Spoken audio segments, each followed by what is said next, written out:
Abertura. Fundo azul. Linha branca horizontal se divide em duas e forma um quadrado que logo se desfaz. Círculo se divide horizontalmente em outros coloridos e se desfazem. No centro, repórter Justiça. Sequência de fotos, exibidas primeiramente as de um garoto e por último de uma garota. Tayla Nunes Veras, estudante. A Tayla agora, sabe, é a minha liberdade. É uma borboleta que saiu do casulo e se mostrou. Então, a Tayla pra mim, sabe, é tudo. Quem vê a Tayla assim hoje não tem ideia de como os últimos anos foram angustiantes. É que por muito tempo a jovem não conseguia se identificar com o que via refletido no espelho. Eu me olhava no espelho e meio que não era eu, sabe? Quando eu via aquilo em mim, eu falava, gente, não é eu. O processo foi longo. No início da adolescência, um dilema. Vieram as descobertas típicas dessa fase e a dúvida sobre ser ou não gay. Só que há 3 anos percebeu que isso não tinha nada a ver com orientação sexual, e sim com identidade de gênero. Antes disso tudo, eu passei por várias questões, tipo a depressão. Eu fiquei muito depressiva, fiquei chorando muito. Então, quando eu vim me descobrir uma menina trans, eu meio que pesquisei para saber, sabe, o que estava acontecendo comigo. O repórter Justiça desta semana vai falar sobre diversidade de gênero. Para isso, a gente vai explicar a diferença, por exemplo, entre o indivíduo cis e a pessoa trans. Uma pessoa cis é aquela pessoa que, ao nascer e apresentar o sexo masculino, vai ser designado para ela a identidade de gênero homem, né? E a mulher que nasce com uma vagina vai ser atribuído para ela a identidade de gênero mulher. Numa sociedade, né, cisnormativa como a nossa, o que se pressupõe e o que é obrigatório é o seguinte: se você nasceu com um pênis, provavelmente você vai ser, né, lido como um menino e vai ser atribuído para você ao longo da vida e incentivado também a identificação e a performance de acordo com o universo masculino, né? Brincadeiras, vestuários, enfim. Todo o universo culturalmente associado ao masculino vai ser atribuído a esse menino. E o mesmo vai acontecer com as meninas, né, se nascerem com uma vagina. Vão ser identificadas como meninas, só que a identidade de gênero, ela não necessariamente, essa experiência interna, né, de identificação com determinado gênero, ela não necessariamente vai estar associada ao sexo biológico. Então é justamente isso que se trata o universo trans. A Tayla é uma jovem trans e com ela foi desse jeitinho. Durante toda a infância, na hora da brincadeira, as bonecas eram as maiores atrações. Eu, quando era pequena, eu brincava muito de boneca. Meu pai me dava bola, eu ia pra boneca, brinquedos assim, eu ia pra boneca. Até, acho que foi minha vida inteira brincando com coisas de menina. Hoje, aos 18, Tayla recebe hormônios femininos para ter características de mulher. Além disso, toma bloqueadores de testosterona para evitar que aspectos masculinos permaneçam. A gente vai fornecer para o paciente o hormônio compatível com o gênero de identificação do paciente. Então, no caso do homem trans, que é aquele paciente que é de sexo biológico feminino, mas se identifica como sendo homem, ele vai receber testosterona. E o contrário, a mulher trans é de sexo biológico masculino, mas se identifica como mulher, vai ser fornecido para ele estrogênio e o bloqueador de testosterona. Através da ação desse bloqueador de testosterona, ela vai ter uma redução de pelos. Reduz pelos, reduz o odor cutâneo, há uma redução de desejo sexual, uma perda de ereções matinais. Então, todas as ações da testosterona vão sendo bloqueadas através desse medicamento. E, ao mesmo tempo, ela também vai receber estrogênio, que o estrogênio vai permitir o quê? O crescimento do tecido mamário.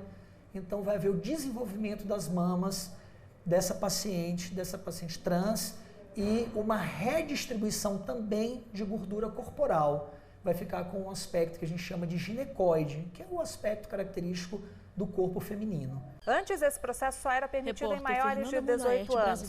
Já a cirurgia de transgenitalização só era permitida em maiores de 21. Mas uma nova resolução do Conselho Federal de Medicina veio para mudar essas regras. A partir de agora, a hormonioterapia cruzada passa a ser aceita aos 16 e os procedimentos cirúrgicos a partir dos 18 anos. Doutor Alexandre coordena o ambulatório transdisciplinar de identidade de gênero e orientação sexual do Instituto de Psiquiatria da USP. Participou ativamente da elaboração do texto. Acredita que a norma contribui para um aumento no padrão de qualidade de atendimento a esse público. Quando você baixa a idade da hormonioterapia de 18 para 16 anos, você tem um ganho de acompanhamento dessa população. Porque aos 16 anos, a maior parte dessa população não vai voltar atrás. Hoje já se sabe que a maior parte dos indivíduos que chegam aos 16 anos com a sua identidade de gênero definida e que tem a caracterização como incongruência de gênero, que bate com esse diagnóstico, a grande maioria não vai desistir, não vai se arrepender. A resolução também oficializa como projeto de pesquisa o acompanhamento de crianças. Mas neste caso, conforme afirma a endocrinologista e coordenadora do Programa de Atendimento e Capacitação de Profissionais para o Acompanhamento de Pessoas Trans, não há qualquer procedimento cirúrgico envolvido. Nas crianças não se tem procedimento clínico ou cirúrgico nenhum. Não tem nenhum procedimento invasivo, né? Hormonioterapia ou cirurgia. A criança é apenas acompanhada pela equipe de psicólogos e psiquiatra, né, e a equipe de assistência social.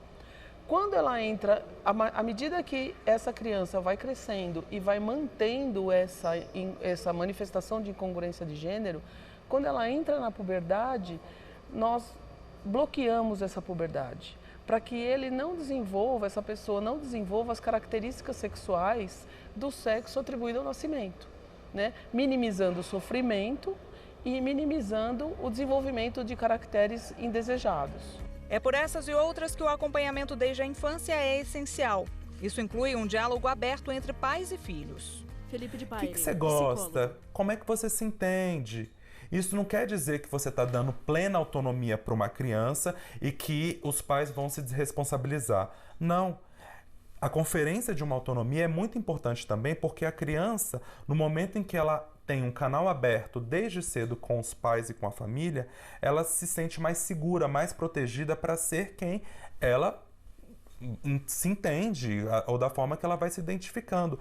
É por isso mesmo que entende-se que um acolhimento ou uma compreensão familiar do núcleo familiar desde cedo é de fundamental importância, inclusive para que essas pessoas se sintam acolhidas, para que elas possam, dentro desse processo de experimentação, saber o que elas querem, porque às vezes simplesmente é uma identificação com o universo, mas que não necessariamente está relacionado, vamos dizer, a uma identidade de gênero.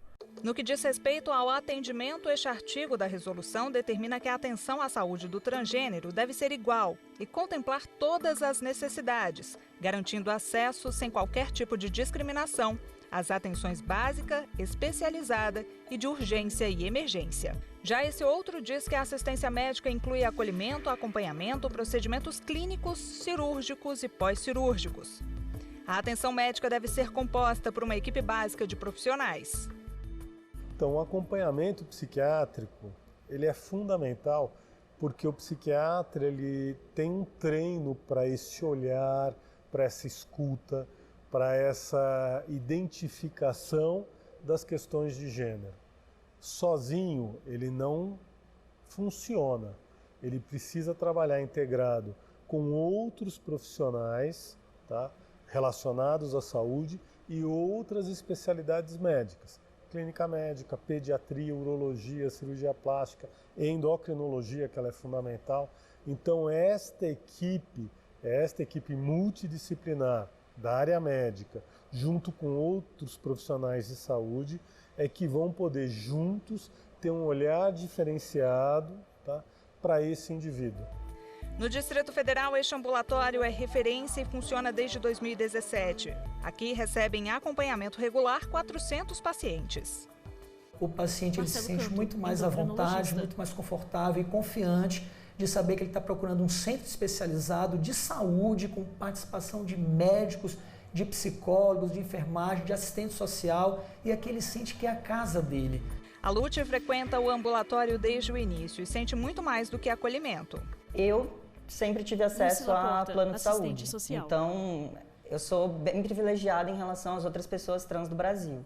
Mas mesmo tendo plano de saúde, eu nunca consegui um acompanhamento, seja de psicólogo, psiquiatra, seja de endócrino, que eu realmente me sentisse bem, né? Então, mesmo para mim, que sou uma pessoa de classe média, ter esse serviço no SUS, eu percebi que faz toda a diferença. O ambulatório permitiu que eu seguisse em frente. Eu não sei se eu estaria aqui hoje se não fosse esse serviço que a gente tem aqui hoje. Apesar de ter um centro público de referência, no DF ainda não são feitas cirurgias desse tipo. E aí a fila de espera pode chegar de 5 a 10 anos. O Thales recorreu à rede particular para fazer o procedimento. Antes passou por todo um processo terapêutico. A cirurgia veio aos 23. Se pudesse, o chefe de cozinha teria feito tudo muito antes. O uso do binder e o uso de algumas outras ferramentas para poder esconder os seios machucam muito. Imagina você passar 12 horas, porque é o tempo de você ir trabalhar, e o tempo do ônibus, e o tempo do metrô, e o do transporte, mais o tempo do trabalho, que são 8 horas, com algo te apertando. E aí isso dá insuficiência respiratória, porque prende muito, te dá muita dor nas costas, na lombar, corta, né, por causa do movimento. Se você trabalhar em pé em alguma loja, ainda vai ter o suor ainda, que vai dificultar muito. Então, assim, é um processo que é muito doloroso para poder se aguentar por uma coisa tão pequena, assim. No processo de transição, teve de enfrentar muitos olhares tortos. Imagina só, você entrando no banheiro masculino, por exemplo, e correndo riscos, né, que é o que a gente mais teme. Ou você não podendo entrar no banheiro masculino e tendo que entrar no banheiro feminino e gerar um alarde, que já rolou comigo, inclusive, de não ficar à vontade para poder entrar no banheiro masculino e no banheiro feminino, e aí chamarem a segurança porque tinha um maluco dentro do banheiro feminino, e aí virou uma confusão, assim. Thales é defensor da causa trans, fala sobre o assunto nas redes sociais, defende o aumento da informação. A gente tem essa pressão desde que a gente nasce, né? Quando estoura o balão do chá de revelação, as pessoas já falam o que você é e o que você é obrigado a ser. E aí quando você tem uma alteração, quando você não é aquilo que a sociedade achou que você era, as pessoas ficam em confusão e isso confunde a cabeça das pessoas.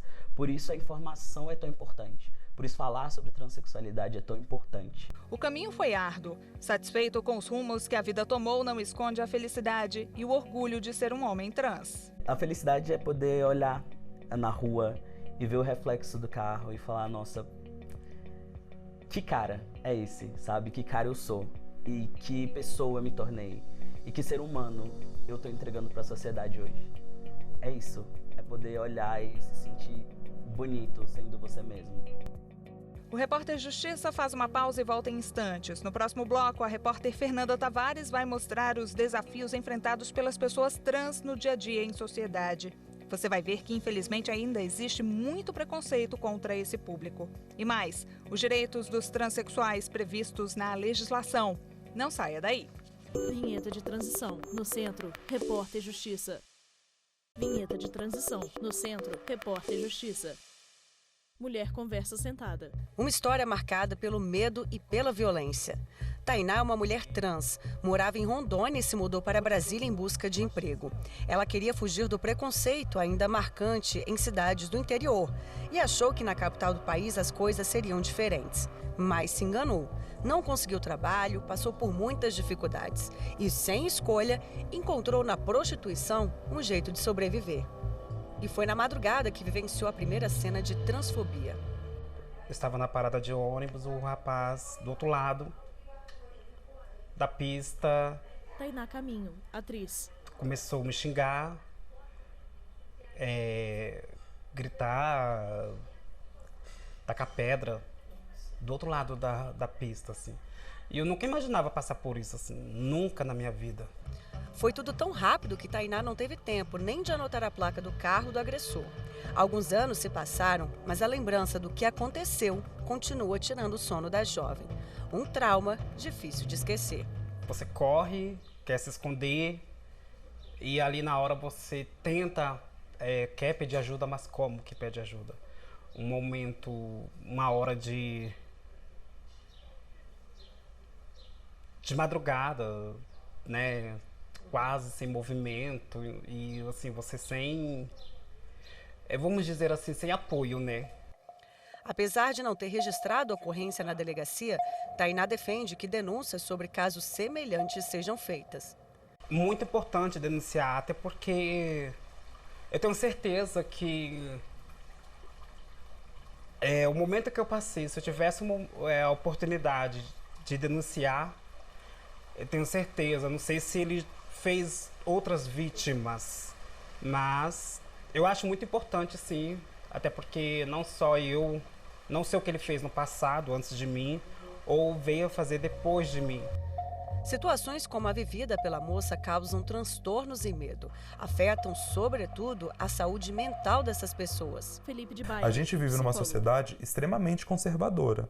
E o conservadorismo tem aumentado, infelizmente. Então, o que acontece? Isso vai diretamente afetar a saúde mental das pessoas trans em geral. Porque elas vão ser vistas cada vez mais como abominações, como anormais. Por mais que exista hoje em dia, vamos dizer assim, um esforço muito grande de vários setores da sociedade para, vamos dizer assim, reafirmar os direitos e as garantias do exercício da cidadania das pessoas trans. É por isso que Tainá acredita que a nossa sociedade precisa preparar mais as crianças de hoje para discutir a diversidade no futuro. Não adianta você dizer assim, o meu tal fulano é preconceituoso, não sei porquê, não entendo. Não existe isso, porque já vem de casa, já vem da criação. O boiola, a travesti, é perigoso, a travesti é perigosa, não mexe com esse tipo de pessoas. Então, são ensinamentos que você dá, né? E a criança, o filho, seu filho, o homem por si, a mulher às vezes, né? Já cresce com aquele pensamento. Um dado recente acende o alerta no país. É que, lamentavelmente, o Brasil lidera o ranking mundial de homicídios de pessoas trans. Um levantamento realizado por uma ONG europeia revela que em nenhuma outra nação há tantos registros de homicídios contra esse público. Aqui, a cada 23 horas, uma morte é computada. E este número pode ser ainda maior, já que existe uma dificuldade de contabilizar esse tipo de crime. Só em 2019, 124 travestis e transexuais foram mortos no Brasil. Apesar de ter havido uma queda de 24% em relação ao ano anterior, em algumas regiões, a transfobia é cada vez mais latente. Em São Paulo, por exemplo, 21 assassinatos foram registrados. Atrás do estado, aparecem o Ceará com 11 casos e Bahia e Pernambuco, ambos com 8 casos. Marcela Nós Batista, não temos advogada. uma legislação específica, para o público LGBTI. O que dificulta muito, até mesmo a coleta de dados sobre os crimes cometidos contra essa população. Nós sabemos que o número é altíssimo, né?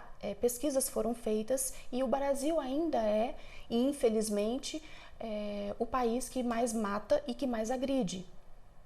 Mas, sem uma legislação específica para esse público, nós vamos continuar com esse vácuo legislativo e vamos reafirmar um processo discriminatório. Porque se a gente não formaliza esse tipo de criminalização, a gente ainda tem esse processo discriminatório latente na sociedade. Imagens, no Distrito Federal, uma garota de programa perdeu a vida em janeiro depois de ter sido esfaqueada. O autor do crime foi um cliente. Ele foi encontrado pela polícia 3 dias depois e confessou o assassinato. A vítima morreu no próprio carro enquanto tentava chegar ao hospital de base. Uma amiga da moça também foi atingida. Ela se feriu no braço, recebeu atendimento e foi liberada em seguida. Recentemente, uma decisão do Supremo Tribunal Federal foi tomada para diminuir a sensação de insegurança e o preconceito. Após 6 meses de julgamento, a Corte caracterizou a homofobia e a transfobia como crimes de racismo. No fim da sessão, os ministros declararam a omissão do Congresso em aprovar a matéria e determinaram que casos de agressões contra lésbicas, gays, bissexuais, transexuais e travestis fossem enquadrados dessa forma até uma norma específica ser aprovada pelo Congresso Nacional. E veja a seguir, decisão do STF permite que travestis e transgêneros troquem o nome no registro civil sem a necessidade de cirurgia de mudança de sexo. Veja como a medida impactou positivamente pessoas que lutaram a vida toda para ter esse direito. E mais, a história emocionante do reconhecimento da primeira mulher trans nas Forças Armadas. Nós contamos tudo para você daqui a pouco, no Repórter Justiça. Vinheta de transição. No centro, Repórter Justiça. Vinheta de transição. No centro, Repórter Justiça. Desde a adolescência, quando começou o processo de transição de gênero, Melissa tinha um sonho: ter o nome feminino nos documentos. É que toda vez que apresentava a carteira de identidade com o nome dado a ela no nascimento, precisava explicar a história de vida. O caminho até conquistar esse direito foi longo e desgastante. Melissa Massaiuri, servidora pública. Cansativo acima de tudo, né? Que exigia muito, né? De mim, principalmente, né? E do advogado ter que provar por vários meios a transexualidade, né? A minha identidade de gênero. Em agosto de 2018, numa decisão histórica, o STF autorizou a retificação do registro civil de pessoas trans, antes mesmo de elas terem passado por qualquer procedimento de alteração corporal. No passado, isso só era possível depois de todo o processo operatório, o que levaria anos e anos. Hoje, um transexual pode ter um novo nome indo diretamente ao cartório. A Melissa conseguiu a documentação antes da decisão e após entrar na justiça, mas reconhece que a medida é um avanço sem precedentes. Eu sou uma pessoa totalmente completa, né? Para mim, enquanto pessoa que me apresente socialmente, né? Que precisa adentrar os espaços, apresentar uma identidade, faz totalmente diferença. A gente percebe o tratamento antes e depois. As pessoas veem sua identidade, já conseguem perceber ali o seu nome, o seu reconhecimento, te tratam de forma diferente. Bem melhor que antes, né? Acima de tudo, eu me sinto totalmente incluída na sociedade como cidadã de direito, né? Eu percebo que o Estado, ele respeita a minha identidade de gênero, ele legitima ela, né? Isso é muito importante. Também em 2018, a Resolução 270 do Conselho Nacional de Justiça garantiu às pessoas trans o direito de colocar o nome social nos registros escolares. Com isso, os estudantes podem pedir que na matrícula e na lista de presença tenha o nome escolhido por eles e não aquele registrado no RG. Nas instituições educacionais e na hora do voto, o Tribunal Superior Eleitoral também garantiu ao transgênero a possibilidade de ter o nome social no título de eleitor e nas urnas. Ainda sobre a conquista de direitos, você vai conhecer a história da Maria Luísa. Ela foi a primeira militar transexual a fazer parte da Força Aérea Brasileira. Naquela época, os documentos mostravam o nome masculino. Sempre fui uma boa militar. Maria Luísa da Silva, militar da FAB. Lá dentro. Sou formada, sou diplomada, eu recebi medalhas, méritos, né? Fui publicados vários elogios por pessoas influentes. Maria Luísa só não esperava que depois de mais de 20 anos na corporação, seria aposentada compulsoriamente e iria travar uma batalha contra o preconceito dentro do ambiente de trabalho, considerado por muito tempo o seu segundo lar. Eles não queriam que uma transexual, uma militar transexual, permanecesse na ativa da Força Aérea. Então, por conta disso, aí, desse preconceito, né, dessa discriminação, eles resolveram me aposentar. Queria continuar minha carreira até o final da compulsória, né, até chegar à compulsória. Eu ser aposentada por tempo de serviço, né, continuar minha carreira, meu trabalho lá. Uma vez que tem mulheres na FAB, né, tem as mulheres, já tinha mulheres na Força Aérea, no Exército, na Marinha, né, em várias outras forças auxiliares aí também. Então, era só uma questão de mudança de farda. Consciente de que a situação não poderia cair no esquecimento, Maria Luísa procurou a Comissão de Direitos Humanos da Ordem dos Advogados do Brasil. E lá, conheceu o advogado Max Telesca. Ela tem direito de viver da forma como ela veio ao mundo. Ela tem direito de viver a vida dela de acordo com a forma como ela veio, que é com a transexualidade. Viver com essa desconformidade é também um atentado ao direito à saúde. Então, nós conseguimos demonstrar para o Poder Judiciário que a nossa tese era uma tese que demonstrava o preconceito das Forças Armadas para ter em seus quadros uma pessoa que portasse a transexualidade. Além disso, o advogado deixou claro aos juízes que analisaram o caso que a carreira trilhada em 2 décadas no serviço militar por Maria Luísa havia sido exemplar. A única coisa que ela não tinha, que estava de acordo com o pensamento de uma parcela majoritária das Forças Armadas, era que ela tem essa peculiaridade que é a transexualidade. O resto é uma pessoa que é um militar exemplar e ela mereceria e merece as promoções ao longo do período desses quase 20 anos que esse processo se desenrolou na Justiça. A história chamou a atenção deste cineasta. Ele conseguiu o telefone de Maria Luísa com o jornalista e decidiu procurá-la. O primeiro bate-papo durou mais de 5 horas. A gente é movido por histórias, né? Então, quer dizer, quando eu vi aquela história sendo contada por ela na minha frente, eu falei que isso dá um filme com certeza. E aí daí pra frente me motivei a transformar aquele primeiro encontro, de fato, num filme, né? 3 anos de trabalho resultaram no longa-metragem de 1h20, rico em detalhes. Pô, um cabo.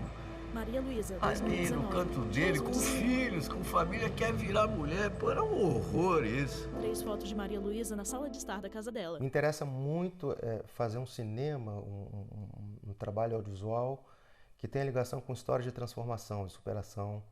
E eu acho que a Maria Luísa é um caso clássico nesse sentido, né? Falando de Forças Armadas, tem outras transmilitares que vieram depois dela e que passaram e passam e ainda vão passar por situações semelhantes, né? Então, não só dentro do ambiente militar, mas qualquer outro ambiente, eu acho que a população trans e, obviamente, não só a população trans, mas qualquer pessoa, literalmente, deveria ter o mesmo acesso. Então, acho que o filme, de certa forma, fala sobre isso e mostra o que aconteceu com ela, que poderia não ter acontecido, né? Então, nesse sentido, acho que sim, a gente cumpriu um papel de reflexão e trazer essa mensagem de por que não, né? Por que a Maria Luísa não pôde continuar sendo uma pessoa que trabalhou 22 anos na ativa, com medalhas, com elogios. Maria Luísa passa lápis no lábio em frente ao espelho.